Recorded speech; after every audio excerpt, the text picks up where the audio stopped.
Hey guys, Steve Welch here, Beeman Toyota in Nashville.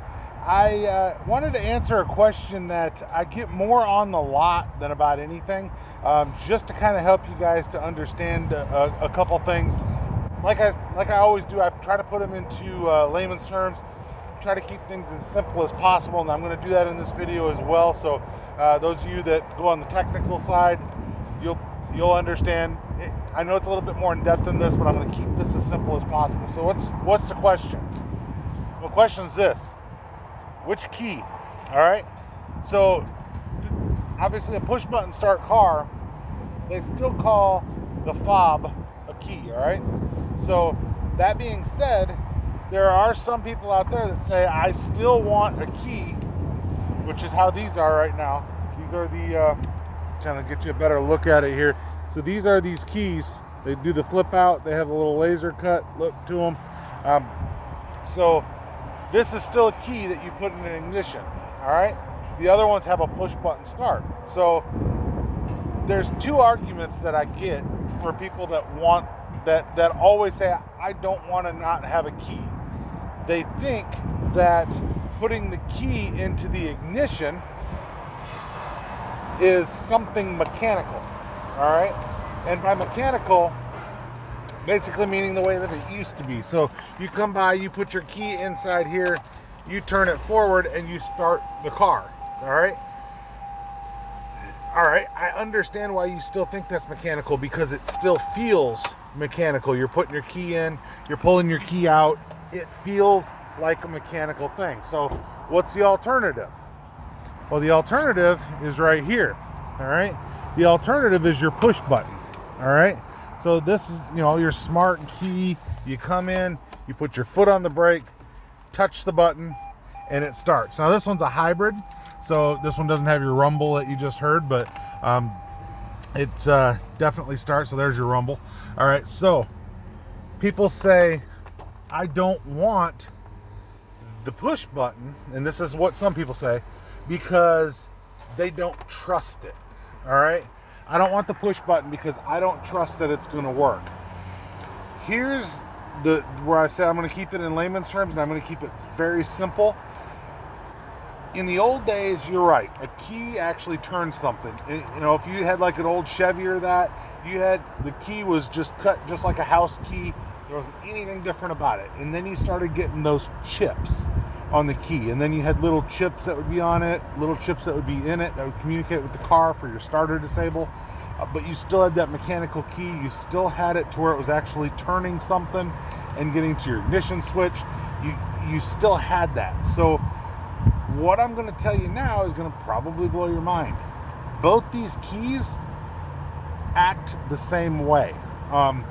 Easiest way to describe it: you put the key in that ignition that I just showed you in the other car, you turn that key. What it does is it actually sends an electronic signal. It is not connected to the starter. It is not connected in some special way that something else is not. They're both connected the same way. So you turn that, it sends an electric signal to the computer that tells the computer you want to start your car, and it fires up your car. When you hit the push to start button, you push to start that button, it sends an electric signal to the computer, tells the computer that you want to start your car, sends a signal to the starter to start your car.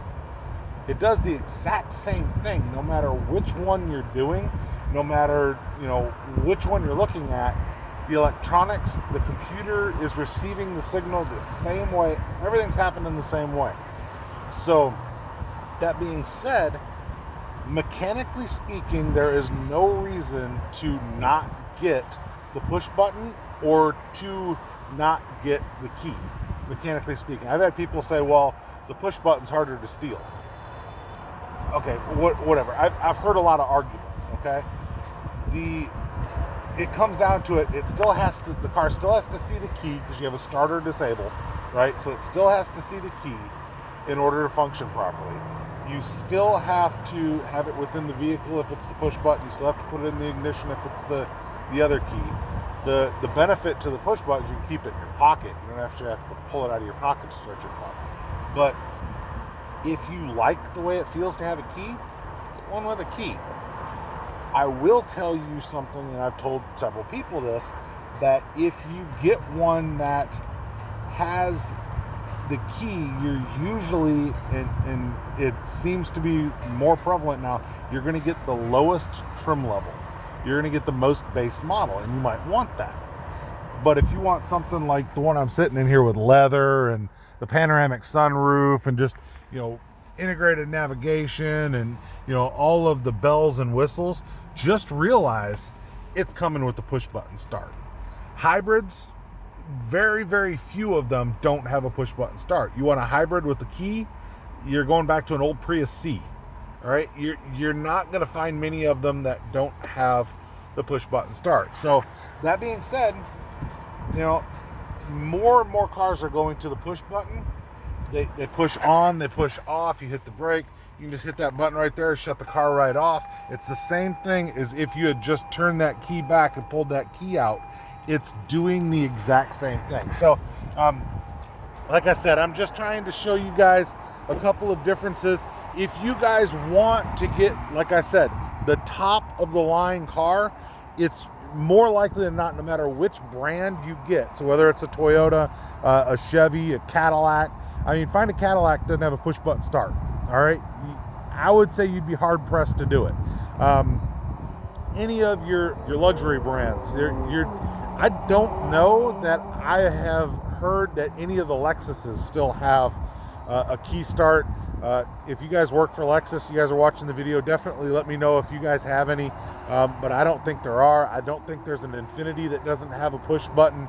And I mean, I would say there's probably very few Nissans, because most of the Nissans I see, they have a push button start in even their base level cars.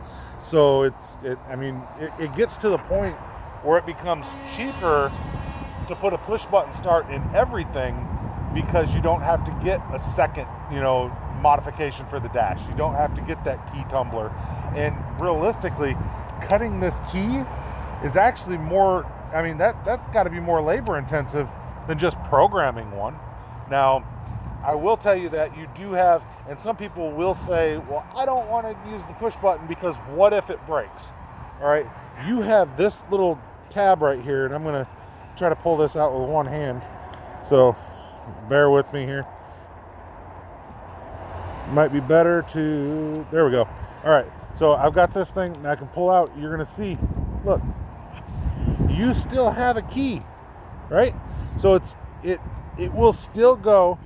Any of the cars that you have, and I've done a video that show you several of them, have a key that you can actually go in and you put this key into your door and you can unlock and lock your door. And then the push button start, even without a battery in there, if you touch that push button start, so as you go inside, you go into your car, right? So you've just unlocked it with that key. You come in here, right? And you touch. I always tell people, just use your push button start, but just touch that and you do that. There's an RFID chip in your key fob, all right? And I don't care what brand you're looking at. You're looking at a Nissan, looking at a Chevy, Toyota. It doesn't matter. If you have a push button start, they have a backup system that's integrated into the push button start. So you have that key. All of them have some kind of key. Like I said, check out my other video. I show you several of them. All of them have that key so that you can still use that push button even if the battery is removed from your key fob. You do not need the battery. Now, with the battery in there, you get distance. So you can keep it in your pocket and then it'll see it no matter where it's at. You just push your button. You can grab the door handle and unlock the door handle for most of the cars that have that. Whether they have like a button to lock it or like the Toyotas have this. Some vehicles will have buttons on the door handle.